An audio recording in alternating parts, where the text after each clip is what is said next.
Let's go ahead and put it all together. We're going to break down the yellow running analysis. Again, this is more your intermediate. This is meant for my clinicians, physical therapists that are actually working with runners. So it's a little bit more detailed than that green screen. There's 10 criteria, 2 views. There's 3 positions where you're going to have to freeze frame it and find the exact position.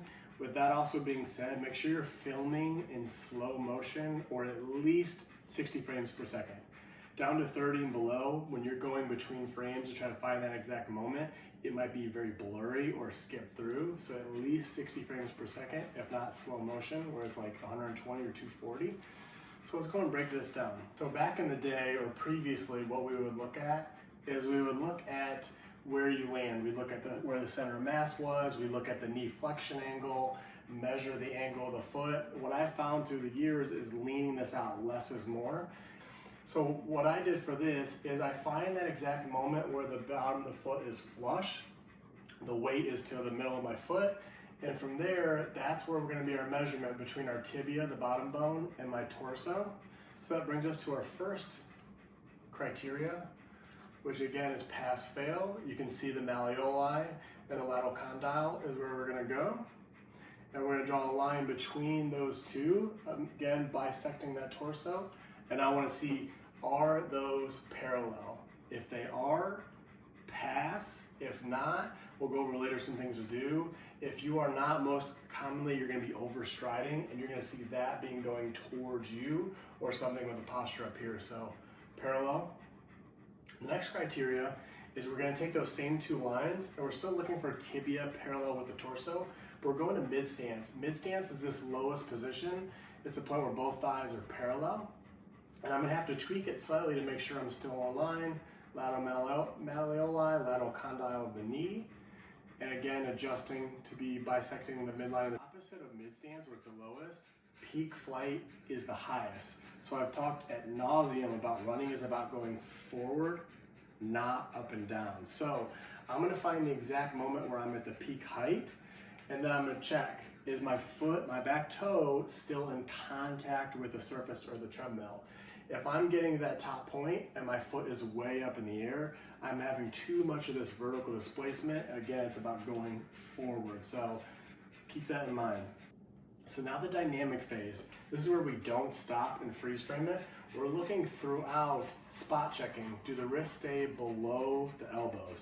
If it goes parallel, then it's a fail. Again, the reason for this is running is going forward, not up and down. Our arms should match that.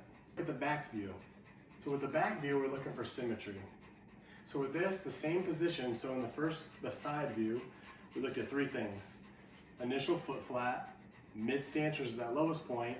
That's what we're going to look at from behind, only looking at mid stance on the left. And then again, we'll look at the same thing when I'm standing on that right. Some keys to find that mid stance position, that will all match up. So it's either one or the all, whatever you have a better, feel more comfortable with finding. Either it's going to be the lowest point, it's going to be both arms are equal and thighs are parallel, so they're symmetrical. Sometimes I'll toggle like frame by frame, go back and forth just to make sure, but you'll find these are cheat sheet ways to make sure that you're at mid stance. From here, we're going to start looking at some things for symmetry. Again, static because it's not moving. I am going to find and identify the sacrum, and that's going to be my point of reference. I'm going to bisect or go straight down the middle to split my body into 2 halves. From there, I'm going to draw a square or a rectangle. My armpits are going to be that point of reference to go straight down. From here, I'm going to zoom in and we're going to separate this out into an upper box and a lower box. Again, for both left and right, so that's 4 criteria.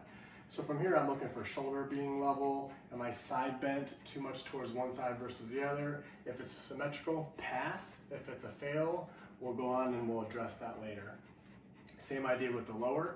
We're trying to keep each foot in its respective spot. And making sure before in the green, we talked about not crossing midline. That's not a criteria here, but it's not its own individual, but it's a part of it. So if this is crossed over, that's going to be a fail for symmetry. We're looking for symmetry side to side in the boxes, so we're still getting that midline criteria, but just adding a little bit more to it.